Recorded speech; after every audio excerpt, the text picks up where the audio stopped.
ఒక్కసారి కొమ్మూరి గోల్డ్ కి కాల్ చేయండి. తాకట్లో ఉన్న మీ బంగారాన్ని విడిపించి మార్కెట్ ప్రైస్ కి వాళ్ళు కొనుక్కుని మిగతా డబ్బులు మీకు ఇచ్చేస్తారు. రైట్, బ్రేకింగ్ న్యూస్ చూస్తున్నాం మనం టీవీ స్క్రీన్ పై. అమెరికా అధ్యక్షుడు డొనాల్డ్ ట్రంప్ 2 వారాల కాల్పుల విరమణను ప్రకటించిన 24 గంటల్లోపే హార్మోజ్ జలసంధిని మూసివేసింది ఇరాన్. లెబనాన్లోని హిజ్బుల్లా లక్ష్యాలపై దాడులు చేసింది ఇజ్రాయెల్.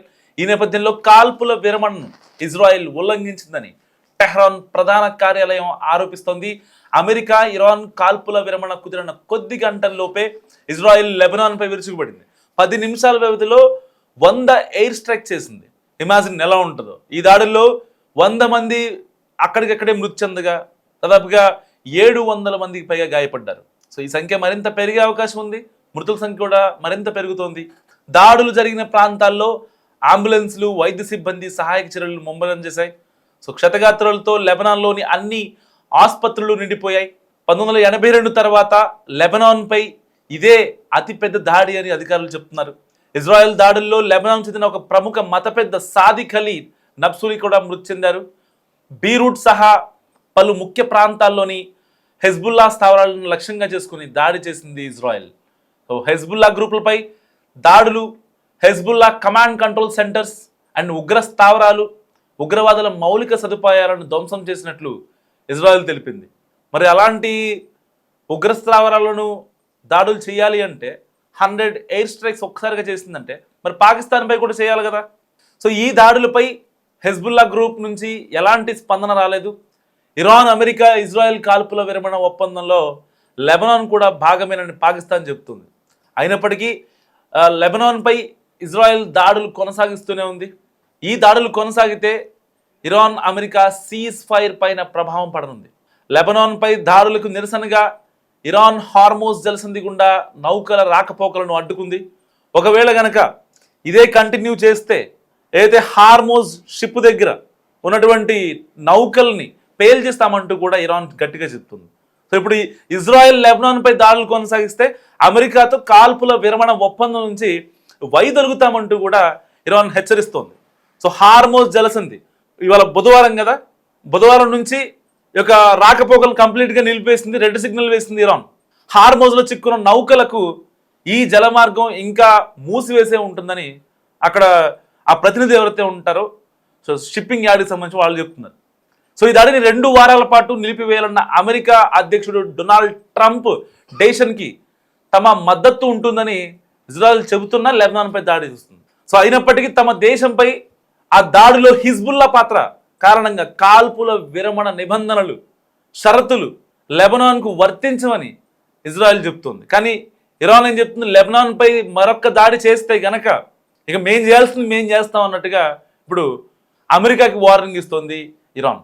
లెబనాన్ భాగం కాదు, ఇరాన్ అమెరికా ఒప్పందంలో లెబనాన్ ఒక భాగం కాదని వైట్ హౌస్ ఇప్పటికే ధృవీకరించింది. And press secretary Karoline Leavitt ఆయన మీడియాని అడ్రస్ చేశారు. 2 వారాల సీజ్ ఫైర్లో లెబనాన్ భాగం కాదని ఇప్పటికే వైట్ హౌస్ చెప్తోంది. ఇటు టెహ్రాన్, వాషింగ్టన్ మధ్య కాల్పుల విరమణకు మధ్యవర్తిత్వం వహించిన పాకిస్తాన్కు ఇరాన్ లెబనాన్లో ఇజ్రాయెల్ కాల్పుల విరమణ ఉల్లంఘనల గురించి చర్చించడానికి ఇరాన్ విదేశాంగ మంత్రి అబ్బాస్ సో ఆయన ఫోన్ చేశారు. అసలు పశ్చిమాసియాలో ఏం జరుగుతోంది, హార్మోజ్ జలసంధి ఎందుకు రెడ్ సిగ్నల్ పడింది, ఇరాన్ అమెరికా మధ్య జరిగే వరకు ఇలాంటి టెన్షన్లు ఇంకా తప్పవా, జలసంధిని మూసివేయడానికి నిజంగా ఇజ్రాయెలే కారణమా? ముమ్మాటికి అవునని అంటోంది ఇరాన్. సో అసలు ఏం జరిగింది ఇంకాస్త మనం డీటెయిల్గా మాట్లాడుకుంటే ఇజ్రాయెల్ దూకుడు పెంచింది, కంట్రోల్ చేసేందుకు ఇప్పుడు ఇరాన్ కీలక నిర్ణయం తీసుకుంది. మీరు గల్ఫ్ మీద చేయొచ్చు, మేము లెబనాన్ మీద చేస్తే తప్ప అని ఇటు వైట్ హౌస్ మాట్లాడుతుంది అండ్ ఇజ్రాయెల్ మాట్లాడుతుంది. సో హార్మోజ్ జలసంధిని కంప్లీట్గా మూసేస్తామంటూ ఇప్పుడు ఇరాన్ చెప్తుంది.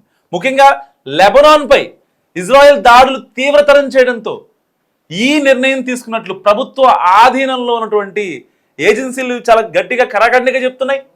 లెబనాన్లోని హిజ్బుల్లా లక్ష్యాలపై ఇజ్రాయెల్ దాడులు చేస్తోంది.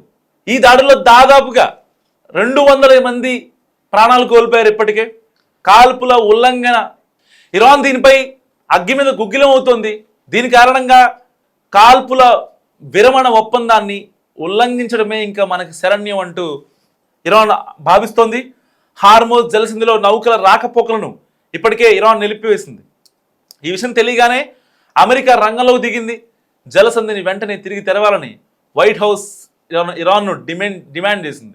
సో ఇరాన్ తన నిర్ణయాన్ని మార్చుకోవడానికి ముందు 2 నౌకలను జలసంధి ద్వారా వెళ్ళడానికి అనుమతిచ్చింది. లెబనాన్పై చేస్తున్న క్రూరమైన దురాక్రమణకు ప్రతిస్పందనగా హార్మోజ్ జలసంధిలో నౌకల రాకపోకలను తక్షణమే నిలిపివేయాలని ఇరాన్ పార్లమెంట్, జాతీయ భద్రత అండ్ విదేశాంగ విధాన కమిటీ ప్రతినిధులు ఇబ్రహీం ఆయన ట్విట్టర్లో రాసుకొచ్చారు. లెబనాన్ ప్రజలు మన కోసం తమ ప్రాణాలను త్యాగం చేశారని, వారిని ఒక్క క్షణం ఒంటరిగా వదిలిపెట్టకూడదని అన్నారు. సో కాల్పుల విరమణ అన్ని విభాగాల్లో జరగాలి. ఏప్రిల్ 11న ఇస్లామాబాద్ వేదికగా శాంతి చర్చలకు ముందు, అంటే భారత కాలమానం ప్రకారం గురువారం సాయంత్రం లేదా శుక్రవారం నాటికి టెహ్రాన్ వెనక్కి తగ్గే అవకాశం ఉందని వాళ్ళ ప్రతినిధి చెప్తున్న పరిస్థితి. సో జలసంధి ద్వారా ప్రయాణించడానికి నౌకలకు ఇరాన్ అనుమతి అవసరం ఉందని ఇరాన్ చెప్తుంది. ఎట్టి పరిస్థితిలో లెబనాన్పై దాడులు చేస్తే మేము ఊరుకోమంటూ కూడా ఇరాన్ హెచ్చరిస్తోంది. సో ఇరాన్ గల్ఫ్ కంట్రీస్ పైన దాడులు చేసింది కాబట్టి కువైట్ మీద, దుబాయ్ మీద, కువైట్ ఎయిర్పోర్ట్ మీద, దుబాయ్ ఎయిర్పోర్ట్ మీద, వాళ్ళ యొక్క ఆయిల్ రిఫైనరీల మీద, వాళ్ళ యొక్క గ్యాస్ రిఫైనరీల మీద దాడి చేసింది కాబట్టి మేము కూడా లెబనాన్పై, ఏదైతే ఇరాన్కి సపోర్ట్ చేసింది కదా లెబనాన్, ఆ లెబనాన్కి చేసి తప్పేంటి అని వైట్ హౌస్ ఇటు ఇజ్రాయెల్ మాట్లాడుతుంది. కానీ ఇరాన్ నిర్ణయంపై ఇజ్రాయెల్ ప్రధాని నెతన్యాహు స్పందించారు. కాల్పుల విరమణ లెబనాన్కు వర్తించదని తేల్చేశారు. అంటే ఇక్కడ ట్రంప్ ఆడుతున్న ఒక మైండ్ గేమ్ అనుకోవచ్చు. ఎందుకంటే హెజ్బుల్లాపై దాడులు కొనసాగిస్తామని నెతన్యాహు ఇజ్రాయెల్ ప్రధాని తేల్చెప్పారు. గతంలో ఎన్నడూ లేని విధంగా ఇరాన్ బలహీనపడిందని, ట్రంప్తో సంబంధాలు మాకు బలంగా ఉన్నాయని అన్నారు. సో అమెరికా అధ్యక్షుడి సహకారం మరువలేదంటూ ఇజ్రాయెల్ ప్రధాని నెతన్యాహు చెప్పుకొచ్చారు. వాస్తవానికి ఇక్కడ ఒక మైండ్ గేమ్ నడుస్తుంది. ఎందుకంటే 2 వారాలు సీజ్ ఫైర్ అంటూ డొనాల్డ్ ట్రంప్ ప్రకటించారు. ఇలాంటి నేపథ్యంలో ఇరాన్ కూడా కొన్ని కండిషన్స్ పెట్టింది. ఎట్టి పరిస్థితుల్లో వాళ్ళ పునర్నిర్మాణానికి అయితే నష్టపరిహారం కావచ్చు, వాళ్ళకి వ్యతిరేకంగా కొన్ని ఆర్థిక స్థితిగతులపైన వాళ్ళ ఆంక్షలు విధించింది. ఇటు ఐక్యరాజ్య సమితిలో కొన్ని వ్యతిరేకంగా తీర్మానాలు చేశాయి. అండ్ వాళ్ళకి రావాల్సిన డబ్బులు నిలిపివేశారు. వాళ్ళకి సాయం చేసే ప్రతి కంట్రీని బ్యాన్ చేస్తామంటున్నారు. సో ఫైనల్గా మమ్మల్ని ఒక ఉగ్రవాద దేశంగా మమ్మల్ని పరిగణించకూడదు అని చెప్పి ఇరాన్ గట్టిగా చెప్తుంది. మరి ఆ డిమాండ్స్ని ఒక పక్క మేము తరువుగా చెక్ చేస్తున్నామని చెప్పిన డొనాల్డ్ ట్రంప్, మరి ఇంతలో ఇజ్రాయెల్ని రెచ్చగొట్టం ఏంటి లెబనాన్ పైకి 1 కాదు 2 కాదు 100 స్ట్రైకులు జరిగాయి. 100 ఎయిర్ స్ట్రైక్స్ అంటే దాదాపుగా 239 మంది. ఇప్పుడు మనం ఈ వార్త చదువుకునే టైంకి అప్డేట్ న్యూస్, బ్రేకింగ్ న్యూస్ 239 మంది చనిపోయారు. వాస్తవానికి జరిగింది స్పాట్లో చనిపోయింది 100 మందే. కానీ ఒక్కసారిగా మరణాల సంఖ్య పెరుగుతోంది. దాదాపుగా 1000 మంది పైగా గాయపడ్డారట. కంప్లీట్గా లెబనాన్లోని సివిలియన్స్ని టార్గెట్ చేస్తున్నారు. ఒక మత పెద్ద కూడా చనిపోయారు. ఆ యొక్క ఇస్లామిక్ సంబంధించినటువంటి మత పెద్ద కూడా చనిపోయారు. ఖమేనీ వాళ్ళ ఫ్రెండ్ అట ఆయన. సో మరి ఇలాంటి నేపథ్యంలో అసలు డొనాల్డ్ ట్రంప్ వ్యూహం ఏంటి? ఒకవేళ లెబనాన్ పై కనుక ఇజ్రాయెల్ దాడులు కొనసాగిస్తే హార్మోజ్ జలసంధి వద్ద ఉన్న నౌకలను పేల్చేస్తామని ఇరాన్ గట్టిగా హెచ్చరిస్తోంది. దాంట్లో ఇరాన్ షిప్స్ ఉన్నాయి, ఇంకా చైనా షిప్స్ ఉన్నాయి, ఇంకా రష్యా ఉన్నాయి, ఇటు Cuba, Italy, Germany, Japan, north Korea, Bangladesh, Sri Lanka, ఇటు యూరప్ కంట్రీస్కి చెందినటువంటి షిప్స్ కూడా ఉన్నాయి. మరి ఇలాంటి సందర్భంలో డొనాల్డ్ ట్రంప్ ఏం చేస్తున్నారు? అసలు ఒక పక్క సీజ్ ఫైర్ అంటూ ఆయన ఇలాంటి కవ్వింపు చర్యలు చేయడం ఎంతవరకు కరెక్ట్? నిజంగా ఇరాన్ చెప్పినట్టు హార్మోజ్ జలసంధి దగ్గర ఏదైతే షిప్స్ ఉన్నాయో కొన్ని వేల కంటైనర్స్, దాదాపుగా 2000 షిప్స్ అంటే కనీసం ఒక 6000 కంటైనర్స్ ఉంటాయి. మరి ఆ షిప్లను కనుక నేలమట్టం చేస్తే కొన్ని లక్షల కోట్ల రూపాయల నిజంగా ఆర్థిక మాంద్యం వచ్చేస్తుంది, ఇన్ఫ్లేషన్ వచ్చేస్తుంది, చాలా ఇబ్బంది పడాల్సిన సిచ్యువేషన్. సో ఇటు ప్రపంచం ఆల్రెడీ చమురు సంక్షోభంతో విలవిల్లాడుతోంది. యుద్ధంలో పాల్గొనకపోయినా పర్టికులర్గా అక్కడ యుద్ధం ఎఫెక్ట్ చాలా దేశాలపై కనిపిస్తుంది. మరి ఇలాంటి సమయంలో సీజ్ ఫైర్ చెప్పిన ఇస్లామాబాద్లో శాంతి చర్చలు, దౌత్యవేత్తలు వచ్చి మాట్లాడుకోవడాలు ఇలాంటివి జరుగుతున్నా లెబనాన్ని రెచ్చగొట్టడం ఎంతవరకు కరెక్ట్? నెతన్యాహుకు అసలు మైండ్ దొబ్బిందా?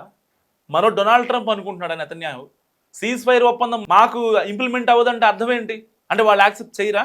ఓన్లీ డైరెక్ట్గా అమెరికా వస్తేనే రంగంలోకి సీజ్ ఫైర్ ఆయన చెప్తేనే ఆగుతాడా? ఇప్పుడు ఆయనే చెప్పాడు కదా, డొనాల్డ్ ట్రంపే చెప్పాడు. అయినా కానీ నెతన్యాహు ఎందుకు ఆగట్లేదు? మళ్ళీ ఏమంటాడు నెతన్యాహు, మా వెనకాల డొనాల్డ్ ట్రంపే ఉన్నానంటాడు. అంటే ఏం జరుగుతుంది అసలు? మస్తుగా కామెంట్ చేయండి.